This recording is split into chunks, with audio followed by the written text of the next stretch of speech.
Did I cover most of it here, Jake? A little bit enough for an old guy. All right. All right. We can still cut them trees down, though, can we? Yes, sir. Yeah. Jake, I want to share something with you. This is a piece that I got in the email. Now, I don't know if you know, I think I told you about the other day I was going to do a show. My guest canceled. I think this was on Wednesday. My guest canceled, and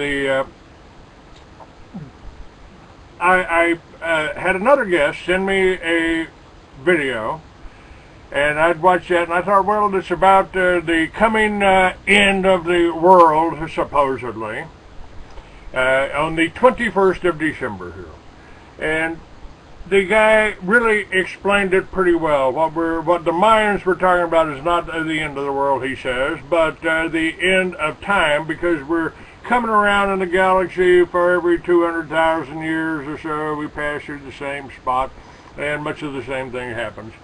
And the Mayans had a better awareness of the celestial events and the progression of the stars. The Mayan calendar is more than just a calendar. It's a star chart, and I wanted to ask you, how does that fit in with the Bible? I think it fits fairly well. That with the possible exception that our history goes back a lot more than 5,000 years the Bible talks about, but the Bible was put together as an instruction manual for how we became civilized. What about that? You know, I was a scientist before I became a Christian, or at least I studied that in college. And so my posture has generally got an engineering or a scientific verb to it because that's the way I think.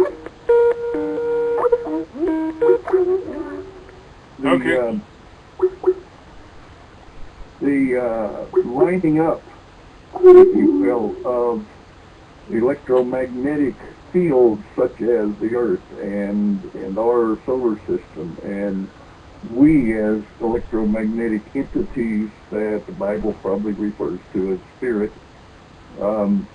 have to line up with that environment which we're in, because it boils down to ends up being chemistry or electromagnetic fields based on generally rapid or extremely rapid electron flow, which sets up fields.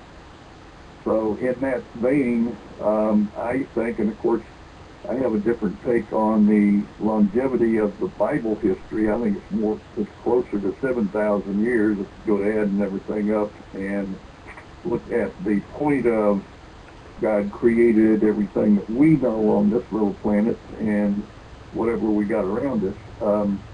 I don't think there's a problem with the Mayans fitting in there. Their time frame certainly fits that, and you have to toss in that man's pride and arrogance has been an issue since the get-go, from the beginning, back in, if you will, the Garden of Eden. It's what got us kicked out, because Eve said, I'm going to be a goddess, you want to be a god with me, to her husband Adam. And that's what gets us in the present mode of thinking that somehow we're smarter than everybody who preceded us, and that does not make any logical sense. The brains haven't gotten bigger, they have not improved. In fact, we're in a dumbed down USA, which means we're probably going backwards. Well, I've said in an article that I wrote many years ago that our fathers knew more than we did, and their fathers knew more than they did. I mean, we have gone downhill. Now, I'm going to switch to current events here, because somebody sent me this email, and this is something written by Paul McGuire. And I wanted to see what you thought about this, because I just had Gordon Duff on yesterday. He's a Marine colonel, and he still works high up, has intelligence agencies, says that all these trolls that we experience on blog TV and all that are actually being paid and run by APAC or ADL or Southern Poverty Law. Now, we've we've touched on some subjects that we'll have to go back over. He didn't even want to talk about it. I asked him about the Masons being worshiping Lucifer or Satan, and and I'm not sure. You know, I've got my own beliefs that maybe Lucifer wasn't the bad guy; he was just demonized, and you know, perhaps that ain't the devil, as you put it. But Paul McGuire said that there exists a secretive satanic elite that consists of perhaps 12 men at the very top who rule the world through banking and international finance.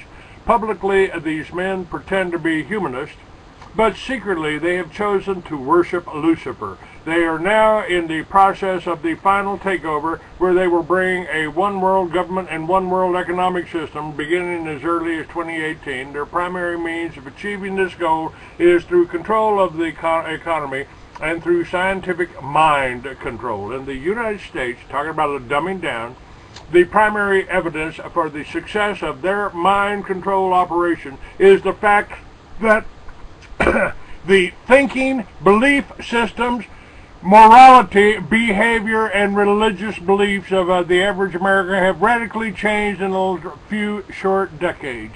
The elites have perfected social engineering to such an extent they have now indoctrinated several generations of Americans into being anti-Christian, anti-American, and Marxist in their belief systems.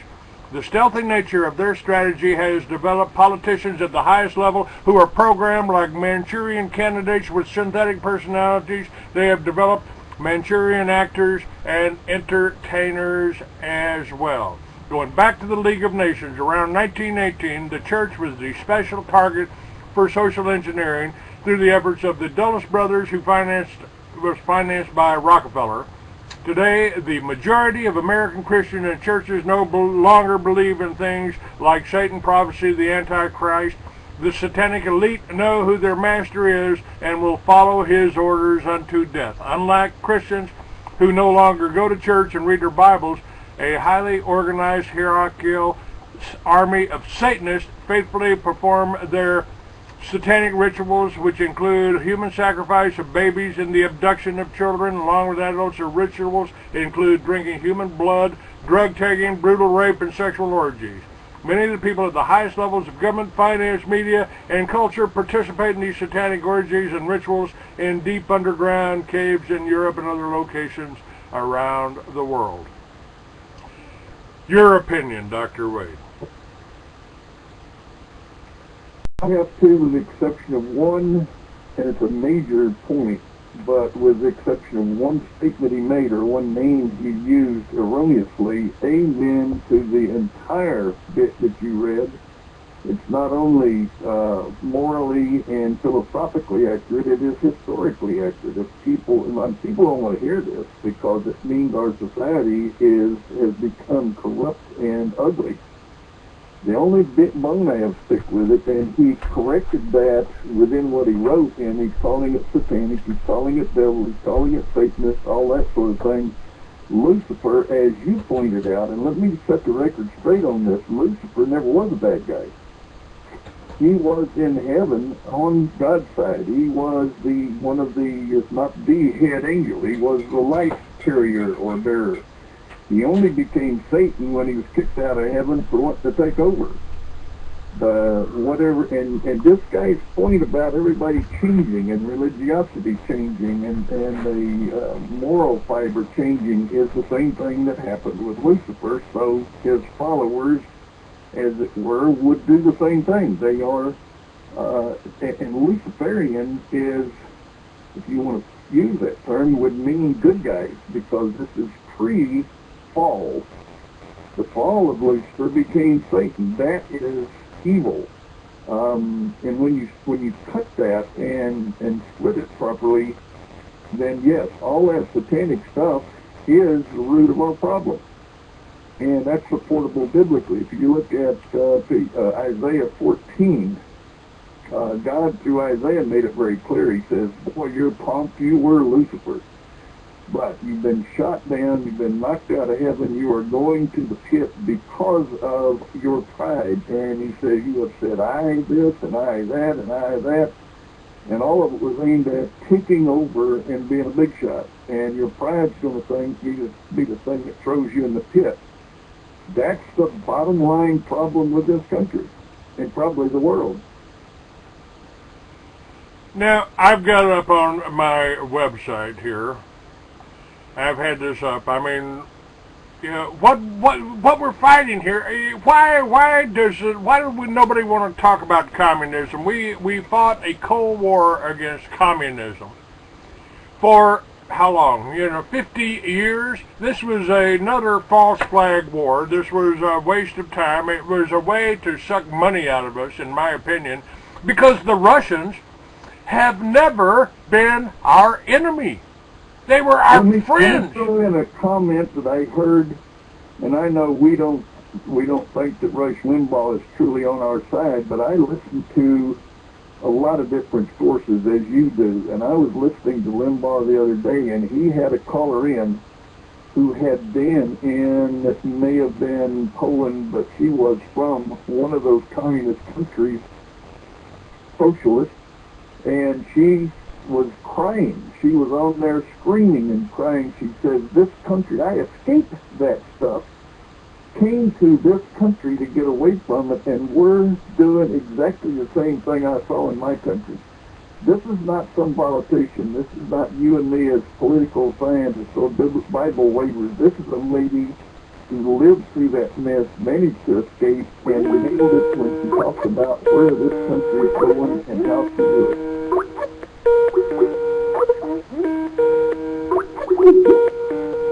No, I'm sorry, I'm not taking that call, huh?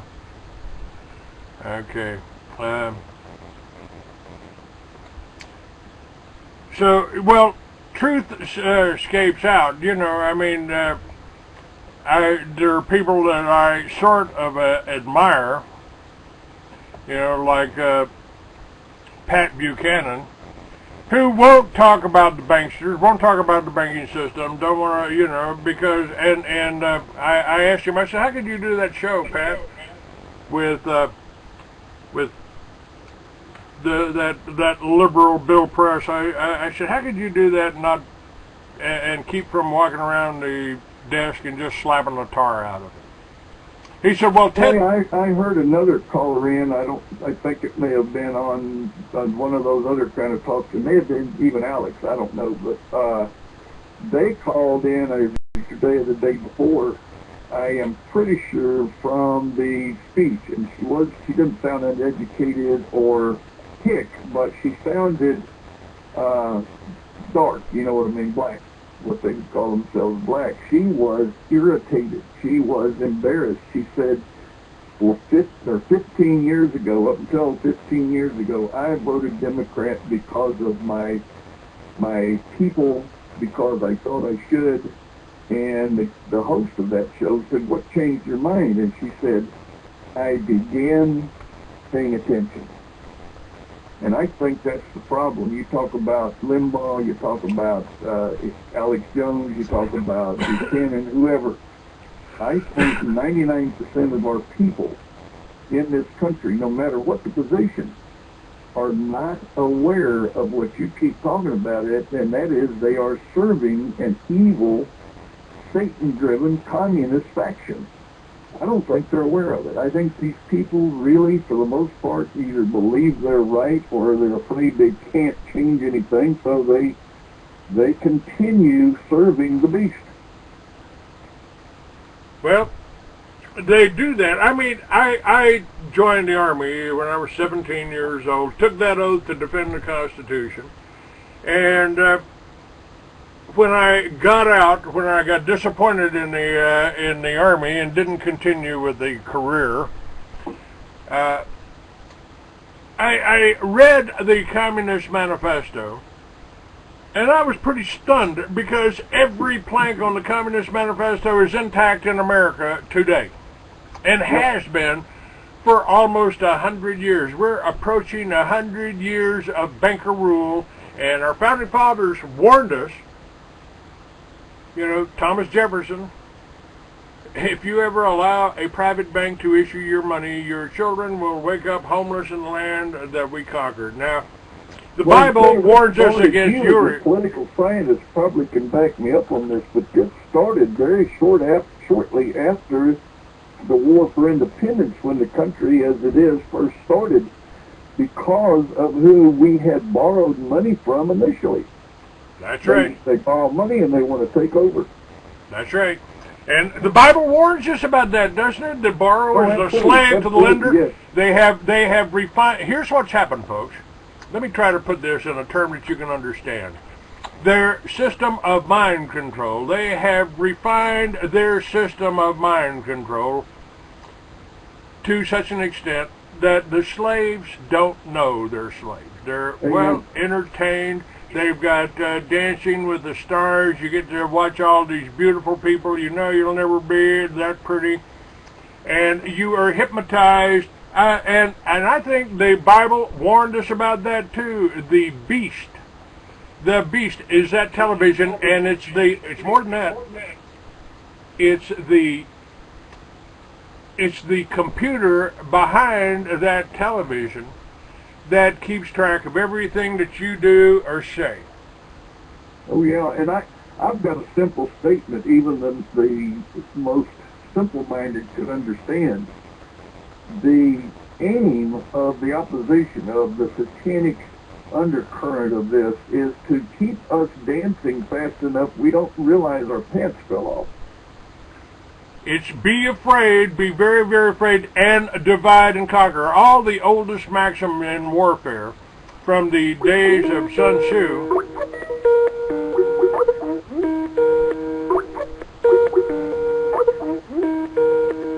Hang on, I'm going to take this call for a second. Hang on a second. Please core system report.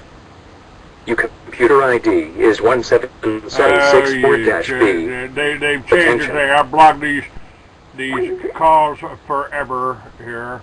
Let's do that again. Block that one. Alright. That way we won't get any more of these automated calls here on Skype. Alright.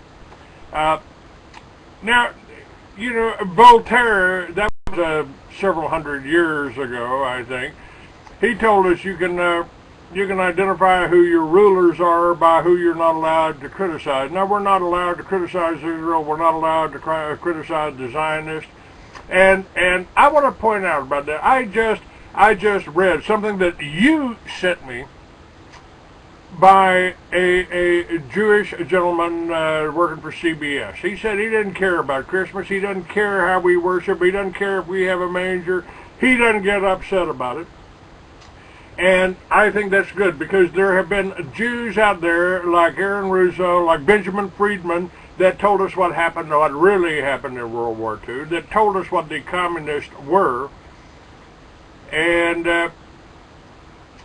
I asked about the Masons worshiping Lucifer, and you know, my guest couldn't even talk about it. I mean, because we're talking about high-level people here. Can I handle that subject? Absolutely, sir. I'm going to make it very plain and simple, and this is not you and I saying the philosophy's wrong and here's what's under it and all that. Here's biblical. It says in Matthew 23, Jesus said this to the Pharisees, the preachers of the time, "You shall not call anyone master but me. Don't call anyone father but the Father in heaven as an office or position. You can father something, but be a father of something, but to have that office, there's only one." But back to the master. If you go to a common church in this territory, and I think this is all over the country, and you look at their cornerstone, I can take you to, I know 7 of them in the local community here in Caldwell County, that have on the cornerstone, Worshipful Master Sam Jones or whatever. It is not Jesus. It is some guy who is, by the way, he's the head of the local Masonic Lodge, and he is Worshipful Master over that church. It says so on their cornerstone as you walk in the building. enough said.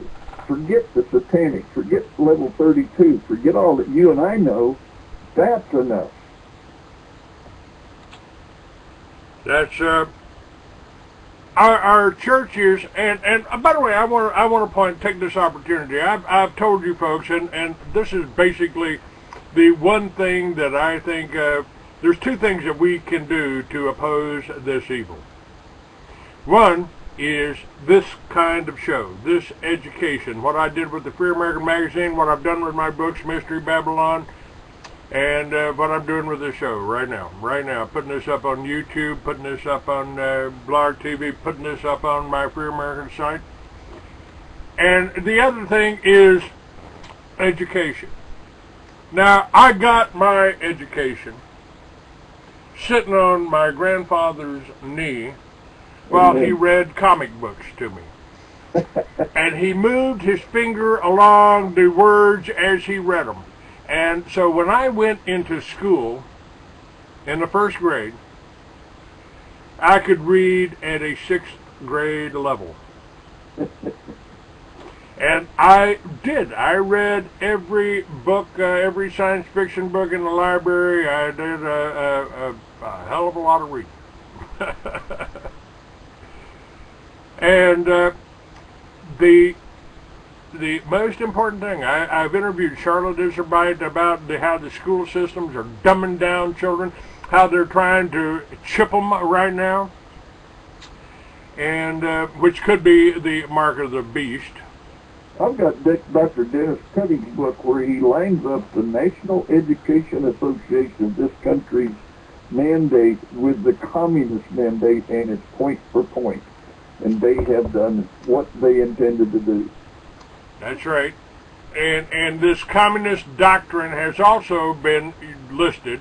Whether it's Jewish or not, it don't matter. The Protocols of the Elders of Zion, the one document that you're not to read, is a perfect layout of the plan that is in effect now, that you can call it communism, whatever you want to call it.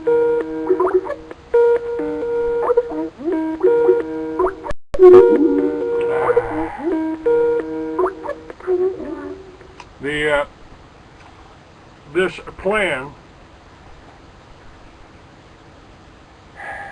is communism. They laid it out in the Protocols of the Elders of Zion, exactly how they were going to do it. Now, it don't matter who wrote it. They're dead now. What matters is, are the bankers out there, I call them banksters, are they out there, are they implementing this plan? Are they financing both sides of every conflict?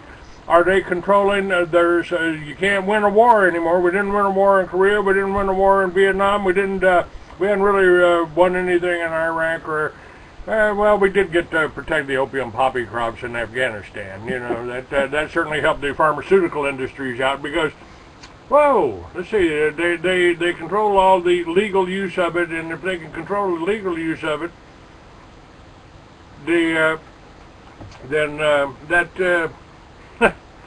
they can certainly control the illegal use of it. And what a racket, man. Oh, let's see, we're going to use our soldiers to protect the crops in Afghanistan. We're going to ship it into the pharmaceutical companies, into this country. It's going to be processed on the street as heroin. And if you get caught with that heroin or cocaine in your pocket, well, you become part of the gulag system, the slave labor camps.